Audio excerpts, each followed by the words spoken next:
Universe in Whitestone, Queens, and I'm standing next to the manager of champions, Bill Alfonso. That's right, Daddy. Call it right down the middle. And I love the Wrestling Universe. Greatest store in New York. Bill Alfonso, it's an honor to meet you today, and I just have a couple of questions. Great to be for you. here. So whether you like to sit down or stand up, whatever. Let's play it by ear. Okay. We're all with the flow. All right, let's talk about your first match, which was in Texas. The first match you ever refereed. Wow, that's a long time ago. It was the original Sheik versus Terry Funk in a chains match. How was that match? You know, it was your first refereeing experience. It was actually scary because I was a big fan of the Sheik. I grew up watching these guys, and then next thing I know, after training for years and watching these guys, I'm in the middle of the ring between two guys that I watched as a kid growing up. So it was a thrill, it was business, and it was excitement, and it was scary. Okay, definitely scary. A guy like the Sheik brought out spikes, dived them into people's heads, busted people open. And for some reason, I did a great job that night. I was on, and that was my foot into the door, so that got me exposure, and I took off from there and haven't stopped. Okay, you're 21 years old at that time, right? Yeah. Okay. Ballpark right in there. Give or take a few months. Let's talk about your ECW debut in May of '95. How did it feel walking into those ECW doors for the first time? Well, I didn't know what to expect. I was never done an indie show. I worked with Florida Championship Wrestling with Eddie Graham and Dusty Rhodes and Gordon Soley and those guys. Then I went to Atlanta and worked for Ted Turner, then worked for Vince, and then I get a phone call from Paul Heyman. Hey, Fonz, I'm on my tractor cutting my grass and stuff, and I get a phone call, and it's Paul Heyman. He says, hey, Fonzie, we want you to come up and do something in ECW. I said, ECW? What's an ECW? He says, oh, don't worry, you'll love it.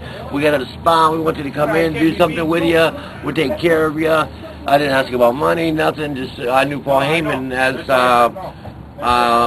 before it in WCW, and it just it was like a favorite thing. So, you know, and I just came from Vince, so I was accustomed to, you know, working the gardens and working the big shows, LA arenas, and wearing the suits. So I walked in, you know, didn't know what to expect, and it turned out great. I was surprised at the reaction I got, and it just blew off. Originally, I was supposed to come in for maybe a couple of shows and get choke slammed, and that was it. But it kind of spun off and took off, and they prolonged the choke slam and prolonged it, and then flipped to Taz, and then Sabu and Van Dam, and you know that history. So it was pretty exciting the first night, and I didn't know the majority of the guys. I didn't know 90% of the Dudleys, Sandman, never met Tommy Dreamer. These guys, I didn't know who they were. But it turned out, you know, to be an amazing run, and it was there for 5 years. Right. Well, you're being known as being one of the most hated referees in wrestling for disqualifying people for using chairs, which is now ECW tradition. How did you feel the first time the crowd reacted to that? Well, I was a little bit skeptical because Paul Heyman had this vision, and you know, we're in sports entertainment, so it was an entertainment process, and it just worked out. And being that I was in WWF at the time, and we were more family orientated, and so that's what Paul Heyman had the vision, bring a family-orientated business associate of WWF into his hardcore wrestling style, blood and guts and chairs and tables and bears and lions and tigers, oh my, and then turn it, you know, try to stop it. So it got over real good, and it was a real good feeling, and it just, you know, again, it just took off. You know, it was more than everybody expected, and fan reaction was great, because here I was not real well known, but well known. You know, I'm a legend in my own mind, but I was well known. So for me to come out there with the bow tie and the proper, you know, and just coming off a WWF run, it just worked. It just worked, and I was a natural, and it spun out of control and was great. Well, natural you were. After ECW, you know, ECW defunct, went out of business for a little bit. Yes. Vince had the idea to bring ECW for One Night Stand, and he called you up. You came out with RVD. Right. Got an amazing ovation. The minute they heard the whistle blowing and hearing RVD's theme music just blow off, the crowd just erupted. What were your thoughts? You know, it was an emotional night for everybody, Joey, Rob, but I want to know what you felt, your emotions towards that big pop. I felt like I always do. There's always a little, no matter how long you've been in the business, I don't care who you are, from Dusty to Backlund to Flair, you always got the little bit of butterflies before you go out, you know.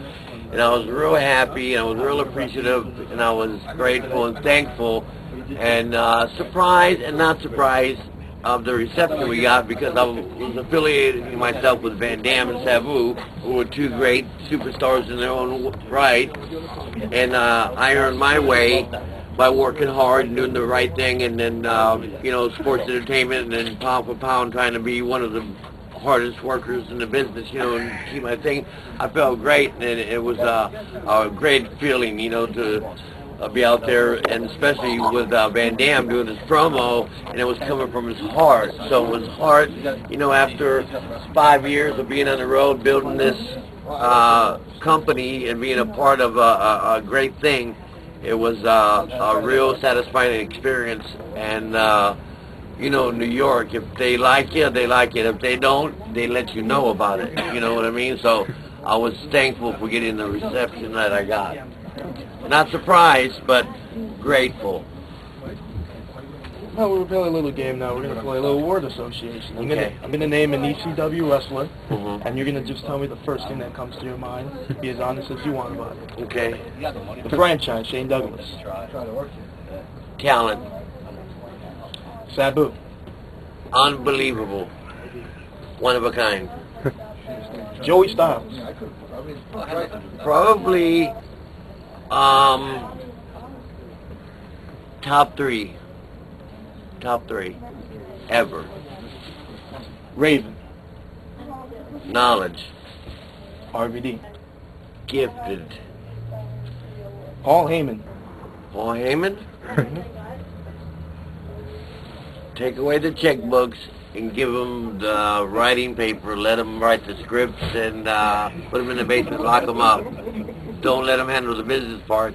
And you, greatness, visionary, pioneer. ECW. ECW. Wow, one word you can't give it. A breakthrough, a revolution. It changed the business. There you have it. So, Alfonso? Oh, that was easy, Daddy. Right here at Wrestling Universe. I love it, and I can blow my whistle if I want.